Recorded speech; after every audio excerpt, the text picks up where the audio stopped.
Okay, everybody, it's about 15 minutes before 7 Eastern Time, March 19th, Wednesday.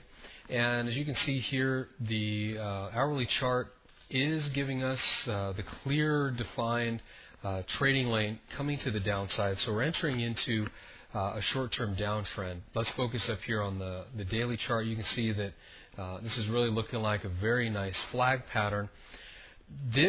What we've got to watch out for now is the market moving back into our support zone, which runs down into here for the test.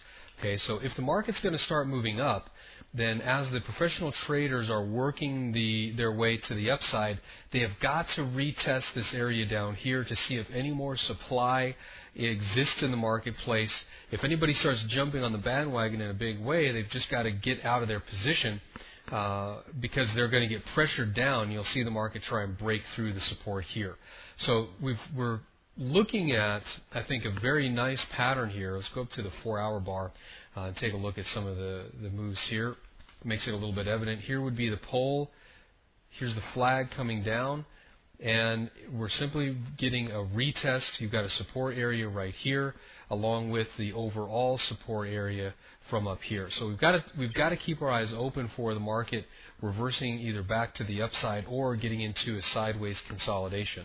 Last night we did have a trade trigger going short. Remember, we were looking to short 2.0015.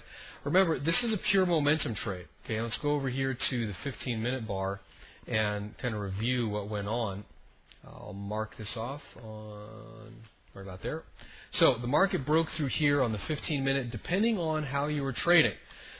For the aggressive trader, going short right there is a perfectly viable option. You had 30 pips worth of profit very, very quickly.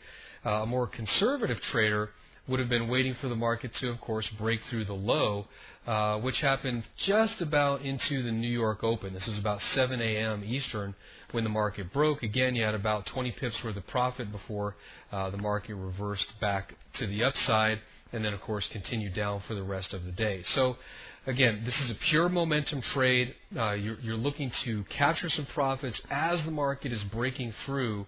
What we're capitalizing on here is that when the market gets close to these even numbers, traders, for whatever reason, will cluster their orders right at this $2 level. Even at the professional level, they'll do this.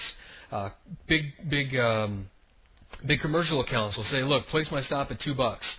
So what will happen is, as the orders start to get close to this $2 level, the big traders will come in. They'll start piling on a little bit early, 15, 20 points ahead of time, and push the thing through. This is not a trade that you want to stay in forever. It's simply a trade that's going to capitalize on that big, strong initial push to the downside.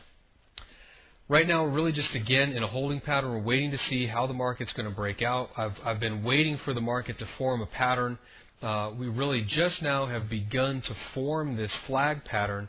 If we go back a little bit more, you can see that it's changed a little bit. You can see that initially, let me back up, we could describe this as a pennant pattern, but in looking at this, we have a much longer term flag that's running out. Okay, so we need to watch and wait and see what's going to happen. We don't need to go off half-cocked because we have a lot of support coming in here between 99.09 and 98.11, and then we've got a long way to go for a breakout up here at about 2.0104. So just keep your powder dry. We'll continue to monitor this market.